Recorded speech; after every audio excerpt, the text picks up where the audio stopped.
السلام عليكم.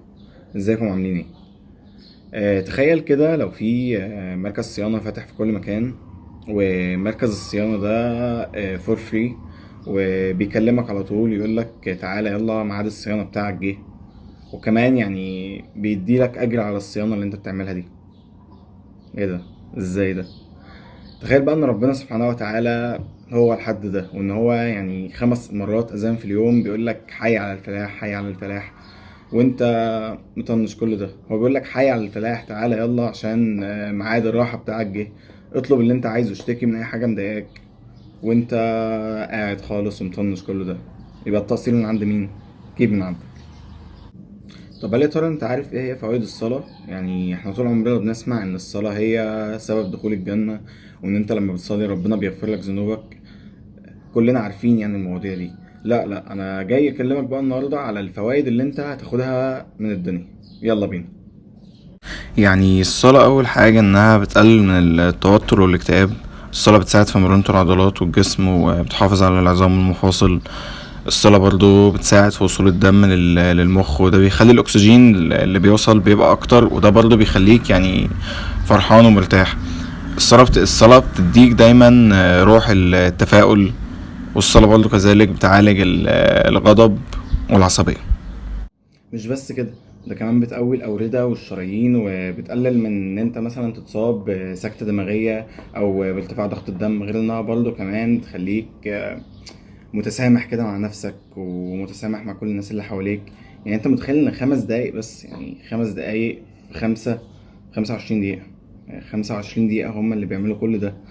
ده أنت تقريبا بتقعد في الحمام ساعة أول ما تصحى. إيه؟ غير انها كمان بتعلمك النظام، وبتحميك مثلا من امراض كتير زي القولون وزي الدوالي. غير انها كمان بتزود افراز المرارة اللي في جسمك. يعني ايه انت لسه مش مقتنع؟ طب بص كده يا عم معايا.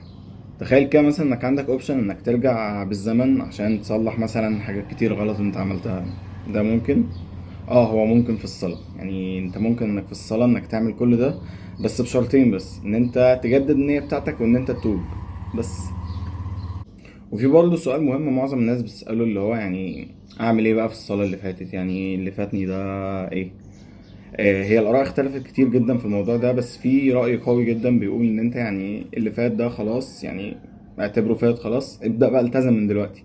ما تقولش بقى الواحد بقى يستنى بقى للجمعة الجاية ويلبس بقى، يتوضى بقى ويستحمى ويلبس بقى الجلابية البيضاء وينزل بقى مش عارف ايه، او الواحد بقى يبدأ من بكرة وبنية جديدة. لا لا لا، مفيش الكلام ده خالص. تبدأ تلتزم يبقى تبدأ تلتزم من دلوقتي. خلاص احنا بدأنا الالتزام، نبدأ الالتزام اهو من دلوقتي، ونصلي كل الصلوات. خلاص انا تمام، هبدأ من دلوقتي. وبرضه يعني ما يعني لو وقعت صلاة وفوتت صلاة ومش عارف ايه، قول لنفسك انك هتلتزم تاني، وابدأ برضه التزم من اول وجديد. وبرضه لازم تبدأ من حالا، عشان انت مش ضامن، يعني انت مش ضامن انك تعيش مثلا للدقيقة اللي بعدها. يعني ابدأ من دلوقتي، توب من دلوقتي، وابدأ من دلوقتي. يعني خلاص، ابدأ اهو حالا. انا دلوقتي يا رب خلاص سامحني يا رب على اللي فات، انا هبدأ صلاة من دلوقتي. وخليك دايما صبور على نفسك، وحط مثلا لنفسك سبب عشان تصلي. عشان انت مثلا عايز تدعي بحاجة، او مثلا بنيت ان انت عايز تتوب عن الذنوب مثلا اللي انت عملتها قبل كده. او على فكرة برضو يعني وضعية السجود دي انت بتبقى في العلم، يعني قالوا ان الوضعية دي انت بتبقى عامل دايرة مغلقة مع الارض، وده بيخلص جسمك من الطاقة السلبية. فانت ممكن برضو تصلي عشان ده. يعني ربنا مش هيقولك انت جاي عشان سبب مثلا انا مش عايزه. انت ممكن تصلي بأي نية، بس المهم ان انت تصلي وتبقى نيتك ان انت تقرب لربنا. تاني نقطة بقى انك ما تتحججش. يعني ما تقولش مثلا ده انا راجع من الدروس تعبان ومش عارف ايه، او ده انا اصلا كان عندي دروس عشان كده ما صليتش بره وبتاع.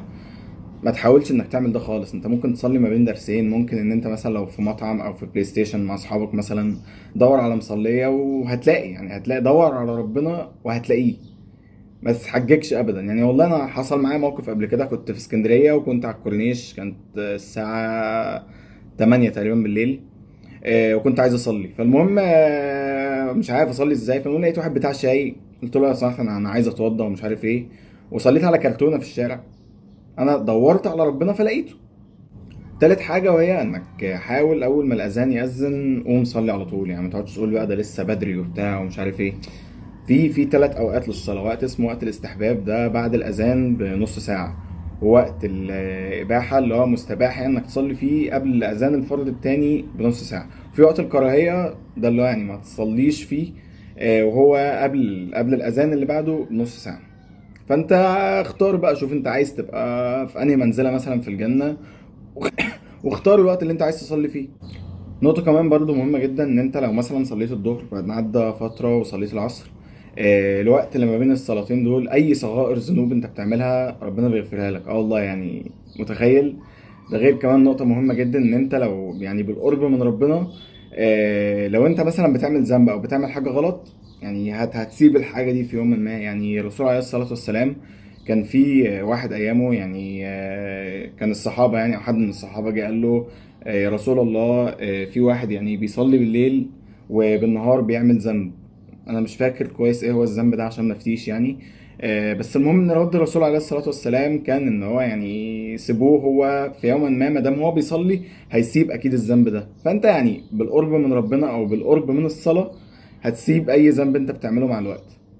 نقطة بقى أخيرة إن شاء الله، وهي إزاي مثلا إن أنا أقرب من ربنا أو إن أنا أنتظم في الصلاة. أنت ممكن تعمل حاجة من التلاتة، أو ممكن تعمل برضو التلاتة مع بعض. أول حاجة إن أنت تستعين بربنا، إن أنت تدعي يا رب أنا عايز والله يا رب أقرب منك، بس أنا مش عارف، أو إن أنا بعمل مثلا كذا، أو إن أنا مشغول، يا رب ساعدني. ربنا هيساعدك. تاني حاجة انت ممكن تساعد نفسك، ان انت مثلا تعمل لنفسك جدول. انا صليت النهاردة الظهر وصليت العصر ومش عارف صليت المغرب، لا ده انا ما صليتش العشاء، لا ده انا ما نظمتش في وقت، لا انا مش عارف ده انا عايز اعمل ايه. ده برضو حل تاني. حل تالت ان انت مثلا ممكن تنزل ابلكيشن على الموبايل يفكرك بوقت الصلاة لو انت بتنسى.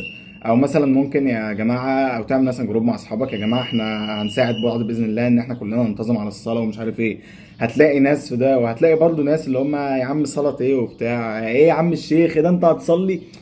سيبك من الناس دي، سيبك من دول خالص. دول يعني مش هقول لك اخرتهم بقى وحشه ومش عارف ايه والجو ده، بس هم هيبعدوك جدا عن ربنا يعني على الاقل في الفتره دي. فانت حاول تبعد عنهم على قد ما تقدر. بس كده يا عم، خلاص الفيديو خلص. قوم بقى يلا صلي بقى، يعني قوم بقى صلي بقى، مش هنفضل بقى طول حياتنا بقى لسه بكره وبتاع. قوم يلا صلي. ربنا يا رب يصلح حالنا كلنا. واستنى استنى قبل ما تصلي، بس اخد من وقتك بس ثانيه يعني انت اتفرجت بقى على الفيديو للاخر وبتاع، والفيديو بقى عجبك واستفدت منه وبتاع، دوس يا عم لايك يا عم تحت. هتلاقي ان اللايك تحت على الشمال، وهتلاقي السبسكرايب على اليمين، دوس عليهم يا عم. هتلاقي جرس كده اشتغل، دوس عليه وبتاع. يلا يلا، سلام عليكم.